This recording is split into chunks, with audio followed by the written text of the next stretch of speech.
What is up, everyone? Tech Haberdashery back again for another episode. Lineage OS is installed, and I've been using it for about a week, and so I just wanted to give you an overview of what it's like and do a little bit of comparison to the stock Android experience. The places I'm going to start out with are a couple of really good things for this phone. One is that the battery is a very long battery. It lasts great. Easily, you could look at 2.5 days, closing in on 3 with some light to moderate use. There's no auto brightness on the phone, so I had it relatively high, did a lot of web browsing and a lot of video via the browser. I don't use like a YouTube app or anything. I just go straight to the website and stream it from there. Happy to say that this phone does playback in 1080p flawlessly over Wi-Fi and cellular.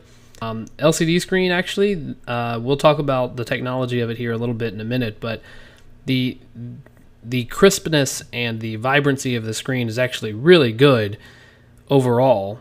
It is using Samsung's PLS display technology, so even at the lowest brightness setting, it's still kind of bright, but it's not the end of the world. It's just a little brighter than what I've come to expect on, say, my iPhone or on the Xiaomi Mi A1 that I've used in the past. The other great thing about this phone is the storage on here. And I don't mean the storage space. It's actually 32 gigabytes is pretty small in the modern age. After installing Genshin Impact alone, I only had just under 300 megabytes free. So the storage space leaves a lot to be desired, but the storage speed is fantastic. I wasn't sure that my benchmarks were showing it correctly, so I actually ran a different set of benchmarks using a different tool and got about the same outcome. If there's anything to recommend this phone, it's definitely the battery life, it's definitely the speed of the storage, but this is where kind of the caveats come in. The battery life is not great when the phone is stressed. I know this is true of all phones, but I think in this particular device, when used heavily, the battery tanks really, really fast. That, I think, is a result of the power cores that are in here. So, like, it's a big little design. It has 2 performance cores and 6 efficiency cores, and I think the performance / power cores are just kind of going all out when they're utilized. Another thing I noticed in watching one of these CPU monitor apps is that all of the core clusters seem to accelerate up and down. You know how they will throttle, CPU speeds will throttle up and throttle down. They throttle up and down together. So both performance cores go up together, and then all of the efficiency cores go up together. So unfortunately, I think that's what's killing the battery when you actually start putting some heavier workloads on this, namely something like gaming. The display is great in terms of its vibrancy. The brightness is subjective. If you don't like it being as bright as it is, even at the lowest setting, maybe that bothers you, maybe it doesn't. I don't think it bothers me. I just wasn't accustomed to how bright it was going to be. And then the storage. Not very much storage, but the storage that's there is very, very good. Now we get into the part of this where there's a lot of not so good things to talk about. My introduction there is kind of partly good things with some caveats, mostly good things with some caveats, and this is mostly things that are unfortunately disappointing.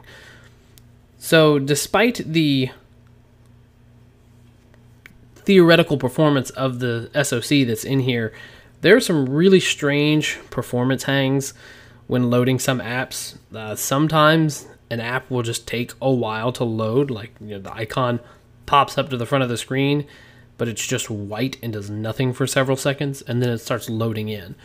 Sometimes the app will load, and you'll get part of the static UI. You know, if you open an app, like your banking app, for example, across the top, you'll see the actual app name, but anything you interact with, links you tap on or signing in, your password field, that kind of thing, all of that can take 6-7 seconds to load.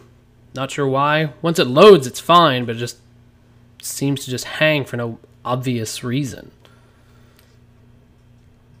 Going back to the display, you've heard all the good stuff. Here's some of the really annoying things that come along with that display.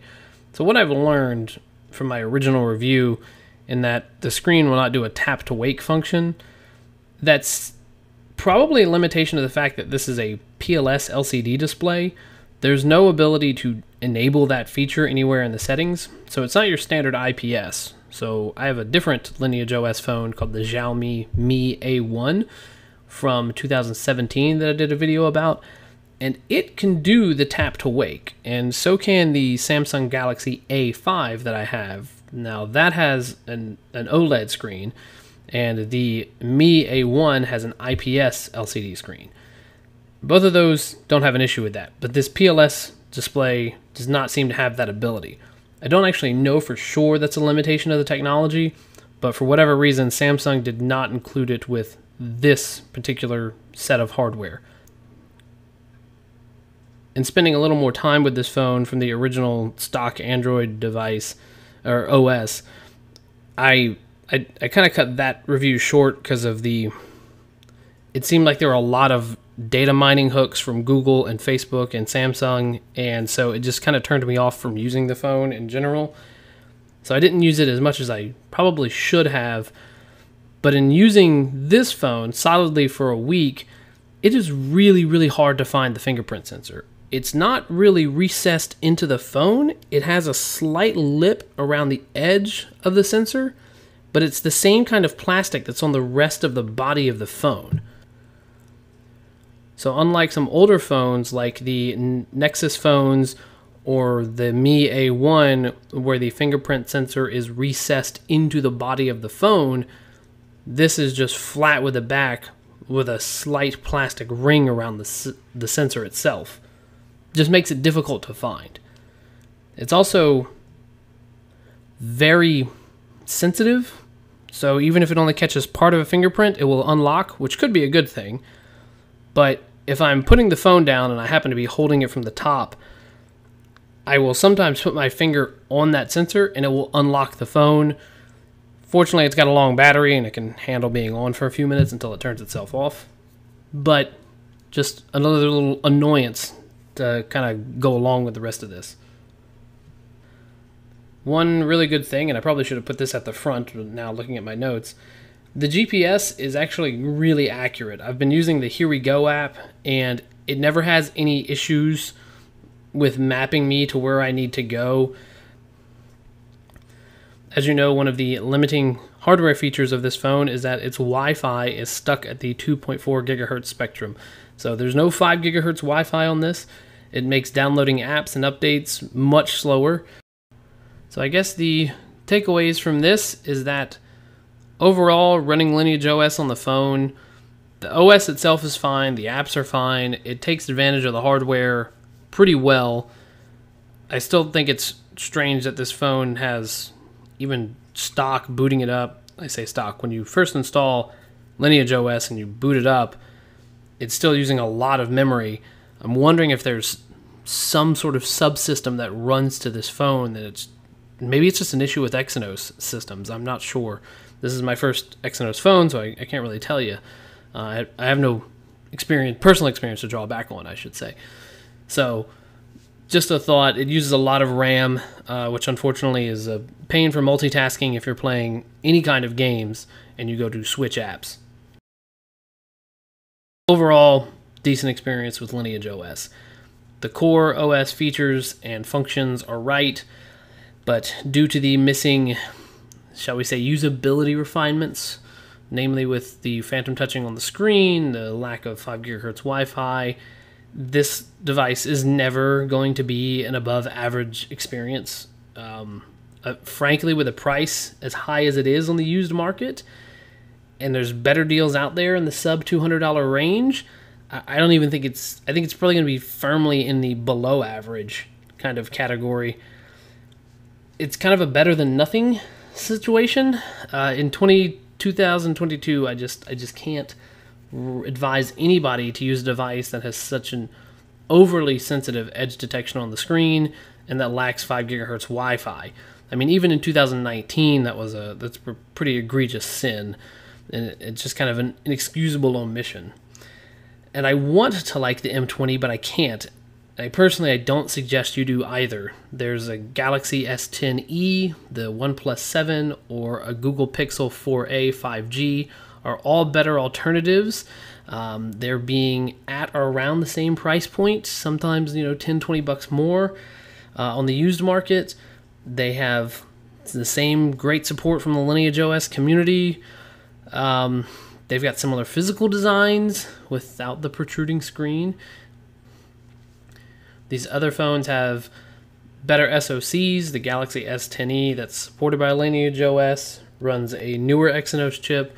The OnePlus 7 and the Google Pixel 4a both use Qualcomm chips.